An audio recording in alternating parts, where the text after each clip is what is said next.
வேணாம் நான் சொன்னேன். உலக அரசியல் பேசிட்டு இருந்த என்ன பிடிச்சி உள்ளூர் அரசியல் பேசுப்பான்னு சொல்லி உள்ளூர் அரசியலை பேசிக்கிட்டே இருக்கும்போது உலக அரசியலை மறந்துட்டணும் அப்படிங்கிற ஒரு தாட் கூட எனக்குள்ள வந்துருச்சு.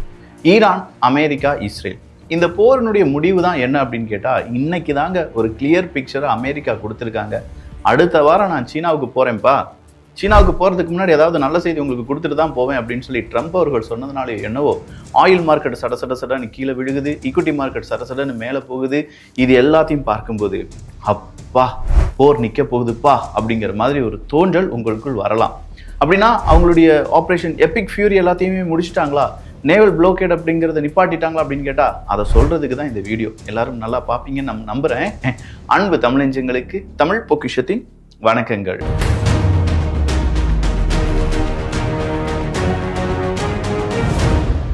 அமெரிக்கா அவங்களுடைய நேவல் ப்ளோக்கேட் அப்படிங்கிறத செஞ்சுருந்தாங்க. ஸ்ட்ரைட் ஆஃப் ஹார்மஸை சுற்றி எந்த கப்பலும் போகக்கூடாது, குறிப்பாக ஈரானுடைய போர்ட்டுக்கு எந்த கப்பலும் போகக்கூடாது அப்படிங்கிறது அமெரிக்காவினுடைய நிபந்தனையாக இருந்துச்சு. இந்த நிபந்தனை ஏன் அப்படின்னு கேட்டால், ஸ்ட்ரைட் ஆஃப் ஹார்மஸை நாங்கள் தான் கண்ட்ரோலில் வச்சுருக்கோம், நாங்கள் இல்லாமல் இங்கே ஓரணுவும் அசையாது அப்படின்னு சொல்லி ஈரான் சொல்லிட்டு இருந்தாங்க.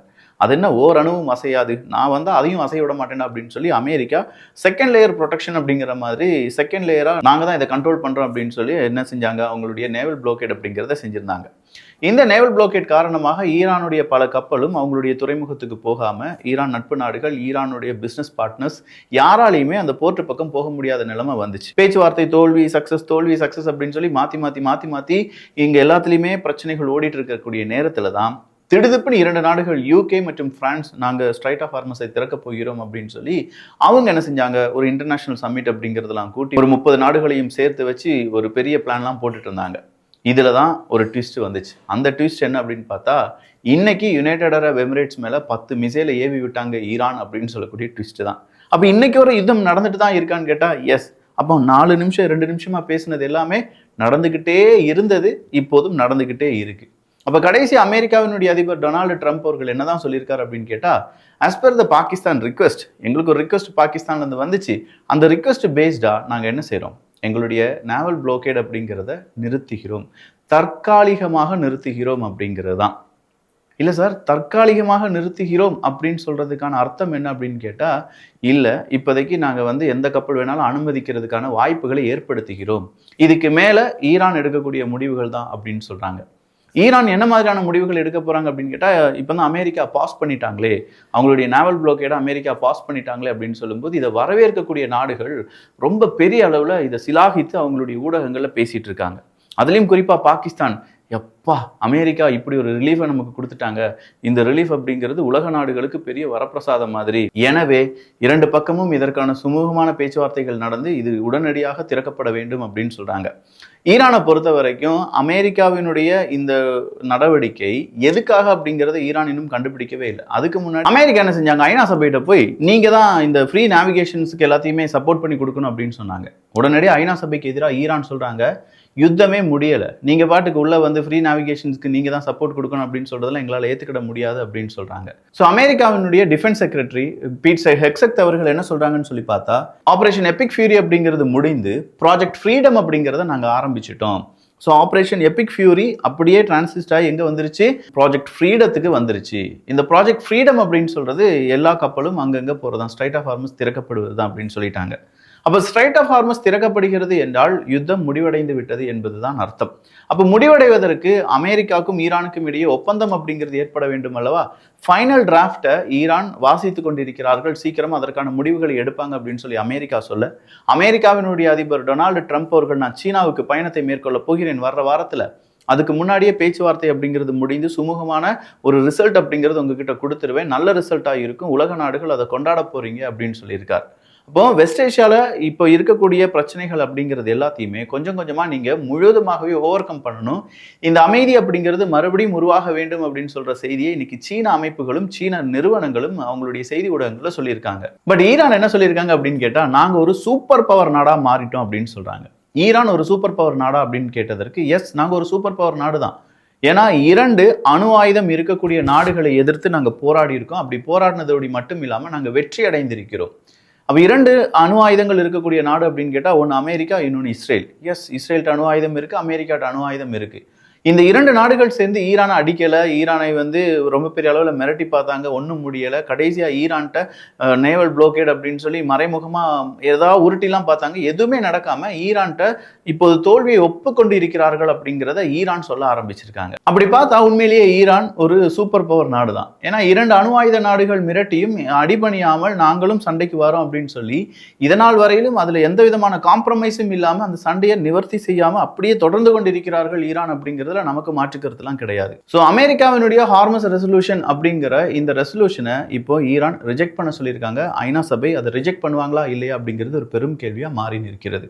நான் சொன்ன மாதிரி இந்த ஹார்மஸ் ரெசல்யூஷன் அப்படிங்கிறத சரிவர அமெரிக்கா ஐநா சபையிட்ட கொடுத்த மாதிரி யுத்தம் நடக்கும்போதே இது அமெரிக்கா செஞ்சிருக்கலாம். பட் நான் என்னுடைய ப்ளோக்கேடை நிப்பாட்டிட்டேன், அதனால இந்த ஹார்மஸ் ரெசல்யூஷன் அப்படிங்கிறது பாஸ் ஆக வேண்டும் அப்படின்னு சொல்லி அமெரிக்கா சொன்னாங்கன்னா அதுல எந்த விதமான வேலிட் பாயிண்ட்டும் இல்லை என்பதும் குறிப்பிடத்தக்கது. as soon as possible straight off ஹார்மஸை ஓபன் பண்ண வேண்டும் அப்படிங்கிற ரிக்வெஸ்ட்டை இப்போ பல நாடுகள் வைக்கிற மாதிரி சீனாவும் ஈரான்ட்ட வச்சிருக்காங்க. ஸோ ஈரான் இப்போ இந்த ஸ்ட்ரைட் ஆஃப் ஹார்மஸை திறப்பாங்களா இல்லையா அப்படிங்கிறது நாளைக்கு தெரிஞ்சிடும். ஏன்னா அமெரிக்கா இவ்வளவு தூரம் இறங்கி வந்துட்டாங்க, இனி ஈரான் இறங்கி வந்து அவங்களுடைய ஸ்ட்ரைட் ஆஃப் ஹார்மஸை திறந்தா மட்டும் போதும் அப்படிங்கிற ஒரு நிலைமையில தான் இப்போ இருக்கக்கூடிய சிக்கல் எல்லாமே இருந்து வருகிறது. ஸோ யூகே மார்க்கெட்டை பொறுத்த வரைக்கும் இன்னைக்கு 2% ஜம்ப் அப்படிங்கிறது ஏற்பட்டிருக்கிறது. இந்தியாவினுடைய மார்க்கெட்டும் இதை எதிரொலித்தது. ஆயில் மார்க்கெட் அப்படிங்கிறது கீழே விழுந்திருக்கு அப்படின்னு சொல்லும்போது ஓகே, ஒரு பாசிட்டிவான சிக்னல் எல்லா இடங்களிலிருந்து நமக்கு கிடைச்சிட்டு இருக்கு. ஆனால் இந்த சிக்னல் கூட யுனைடெட் அரப் எமிரேட்ஸ் எனக்கு எதிராக ஈரான் வந்து இவ்வளோ மிசைலை விட்டுட்டாங்க அப்படின்னு சொல்லக்கூடிய செய்திகளும், ஈரான் தொடர்ச்சியாக யுத்தங்களை செய்து கொண்டிருக்கிறது அப்படிங்கிற ஒரு செய்தியும் பார்க்கும்போது ஒரு பக்கமாக மேற்குலக நாடுக்கும் அரபுலக நாடுகளுக்கும் ஏற்பட்டிருக்கக்கூடிய பிரச்சனை முடிவுக்கு வரும்போது அரபுலக நாடுகள் மாற்றி மாற்றி குத்தம் சொல்லிக்கொண்டு இருக்கிறார்கள் அப்படிங்கிற உண்மையை நம்மளால மறுக்கவும் முடியலை. பட் இந்த 2 நாடுகள் யூகேயும் பிரான்ஸும் சேர்ந்து நாங்கள் ஸ்ட்ரைட் ஆஃப் ஹார்மஸை திறக்க போகிறோம், அதற்கான இன்டர்நேஷனல் சமிட் அப்படிங்கிறத செய்ய போகிறோம்னு சொன்னாங்களா? எஸ், அவங்களுடைய அதுவும் குறிப்பாக பிரான்ஸினுடைய கேரியர் குரூப் என்ன செய்கிறாங்க, இப்போ சூயஸ் கனால் பக்கமாக வந்து அவங்களுடைய விமானம் தாங்கி கப்பல், அட்டாக் கப்பல் எல்லாத்தையுமே நிப்பாட்டி வச்சிருக்காங்க. இது ஏன்? அதுதான் நீங்கள் சூயஸ் கனாலை தாண்டி இப்போ இருக்கக்கூடிய ஸ்ட்ரைட் ஆஃப் ஹார்மஸை உள்ள வந்து ஸ்ட்ரைட் ஆஃப் ஹார்மஸை திறப்பதற்கான ஏதாவது முயற்சிகளான்னு கேட்டால் அதெல்லாம் கிடையாது. எங்களுடைய முயற்சி நடவடிக்கை, அதாவது நாங்கள் திறக்க போகிறோம், ஸ்ட்ரைட் ஆஃப் ஹார்மஸை திறக்க போகிறோம் அப்படிங்கிறதுல இது அடுத்த ஒரு மைல் ஸ்டோன். அப்போ நாங்கள் இந்த உலகத்துக்கு காண்பிக்க வேண்டும், எங்களுடைய இராணுவமும் செயல்பட்டு கொண்டு தான் இருக்கிறது, இந்த உலகத்தில் அமைதியை ஏற்படுத்துவதற்கு நாங்களும் முயற்சி பண்ணிட்டு தான் இருக்கோம், யார் என்ன செஞ்சாலும் சரி யூகேயும் பிரான்ஸும் சேர்ந்து ஸ்ட்ரைட் ஆஃப் ஹார்மஸை திறக்கும், இது நார்னியாவுக்காக அப்படிங்கிற மாதிரி இது ஸ்ட்ரைட் ஆஃப் ஹார்மஸ்க்காக இந்த ஒரு சொற்றொடருடன் யூகேயும் பிரான்ஸும் அங்கே தொடர்ச்சியாக அவங்களுடைய இராணுவத்தினுடைய பிரசன்ஸ், அவங்களுடைய கப்பற்படையினுடைய பிரசன்ஸை உலக நாடுகளுக்கு காண்பித்து வருகிறார்கள். இந்த ஷோ ஆஃப் எதுக்கு அப்படின்னு சொல்லி நீங்கள் கேட்கலாம்.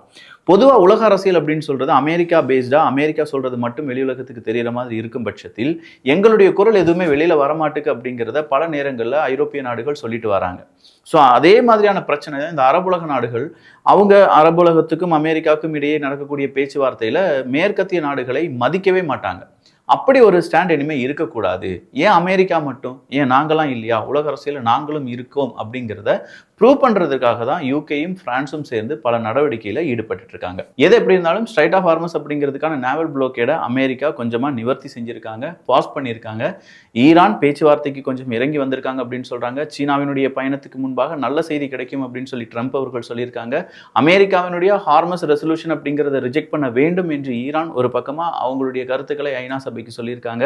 இன்னும் பல முக்கியமான தகவலை கோர்வையாக நம்ம இந்த வீடியோவில் பார்த்துருக்கோம் அப்படின்னு சொல்லி நம்புகிறேன். ஸோ ரொம்ப பாசிட்டிவான செய்தி. மார்க்கெட் அப்படிங்கிறது கொஞ்சம் அப்பில் தான் இருக்க போகுது.